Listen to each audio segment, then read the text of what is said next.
Lorsque nous lisons l'épître aux Corinthiens, la deuxième épître aux Corinthiens 1, 8, 9, attentivement, il semble que nous ayons affaire à deux personnages, Paul en lui-même et Paul en Christ.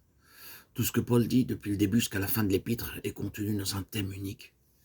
Il y a un seul principe qui sous-tend l'ensemble, et nous pouvons le résumer par ses propres paroles. Nous avons ce trésor dans des vases de terre.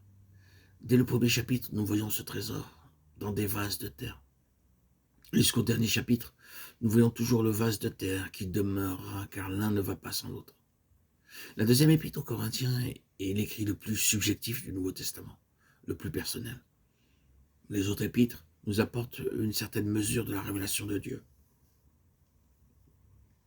Mais la seconde épître aux Corinthiens est unique en son sens. Elle est unique en son genre, car cette deuxième épître nous montre la sorte d'homme à qui et par lequel Dieu veut accorder sa révélation. Sans cette deuxième épître, nous aurions bien sûr eu connaissance de l'œuvre accomplie par Paul, mais nous n'aurions pas pu connaître l'homme par qui cette œuvre a pu se faire. C'était un vase de terre. Lorsque je suis devenu chrétien, je me suis forgé un concept de ce que devait être un chrétien. J'ai essayé, en faisant de mon mieux, de ressembler à ce modèle. Je pensais alors que si seulement je pouvais parvenir à ce standard, j'atteindrais la perfection. Mon ambition, c'était d'être parfait, mais j'avais mes propres pensées concernant ce standard de la perfection. Je pensais qu'un chrétien devait sourire du matin jusqu'au soir. S'il venait à verser des larmes, il cesserait d'être victorieux. Je pensais qu'un chrétien parfait devait être une personne très courageuse.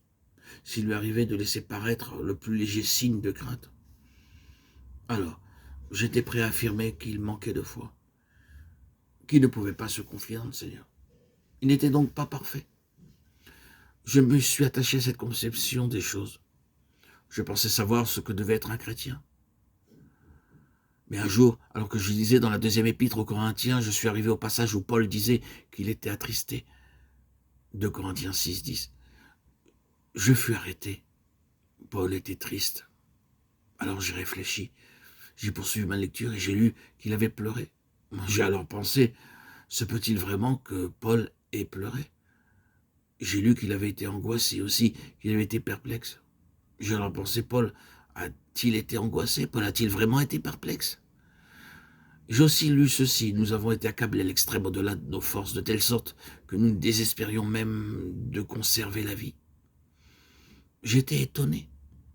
Paul avait-il pu connaître le désespoir? Je n'aurais jamais pu penser qu'une personne comme Paul ait pu faire de telles expériences.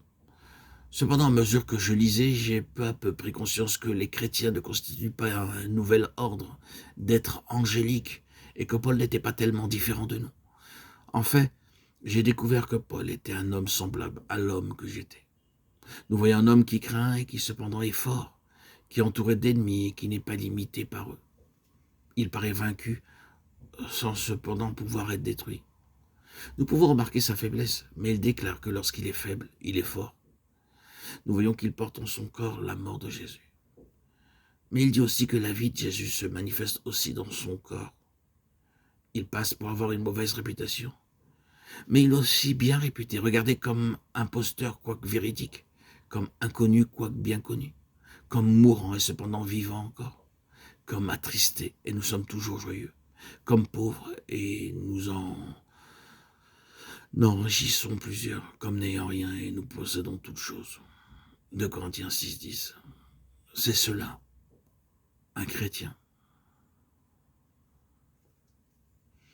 Un chrétien, c'est une personne fondamentalement illogique.